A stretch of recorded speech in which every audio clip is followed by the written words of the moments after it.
Don't you get the feeling there's a bit of a recalibration going on in Australia right now? It's very small, it's very gentle, but a little corner has been turned, and it's good news. It's been a long time coming.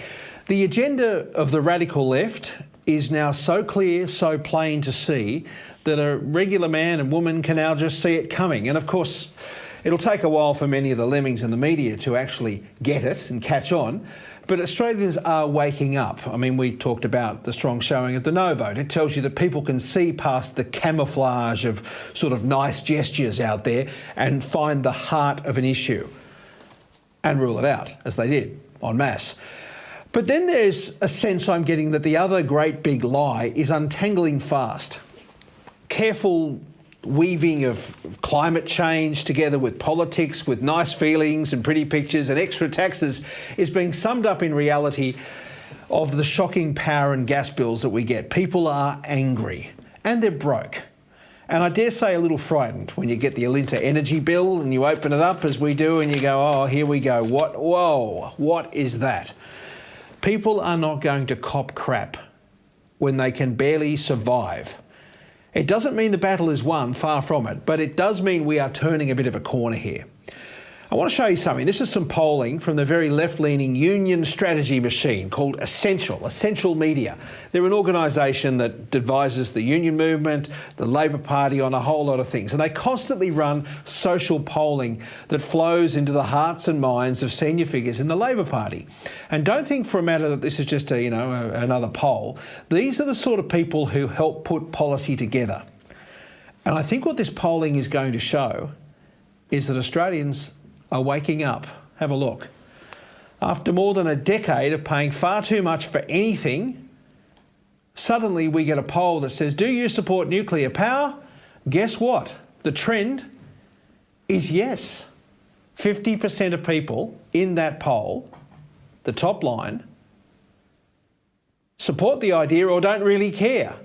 There's only 33%, the red line below it, that actually oppose. That blue line, 50%, is huge. And that it is growing and going is telling us that there is something going on in the community, that people are actually saying, you know what, risk versus reward, cheap power versus the risk of nuclear. I don't think the risk's that sufficient. Let's give it a go. And 50% of people are there, and there's a whole lot of people that actually don't care, and there's a third that think we should not go anywhere near it. So nuclear is demonised by dimwits like Chris Bowen. That's what you're dealing with, Chris. Wake up. Australians are waiting. Now, they'll say it's all those right-wing voters. Not true. 43% are Labor voters. 40% are Greens voters. I'm not kidding. This is the Essential polling. They support nuclear power. Let's move on. Another graph here. I wonder how that went down in Chris Bowen's office. Probably the same way when they saw this one we showed you yesterday, just really quickly. This is a graph that tells us that people have had enough of doing things for the sake of doing things for climate change. See the top one sloping downwards? It's always meeting up with another one. Not doing enough versus doing enough. They're almost the same. That's a worry because that is going down, down, down. People can smell the bullshit. Another graph here while we're on it. Renewables, good or bad for the economy?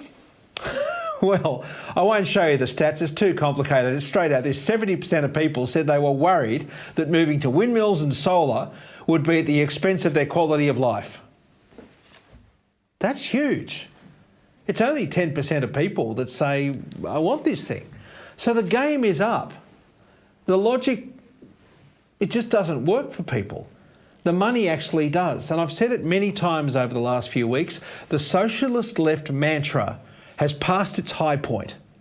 And the Liberal Party would be very wise to take notice and shake its mindless commitments to so-called net zero and have a look at what's out there. Look at the data. Look at the nuclear commitment.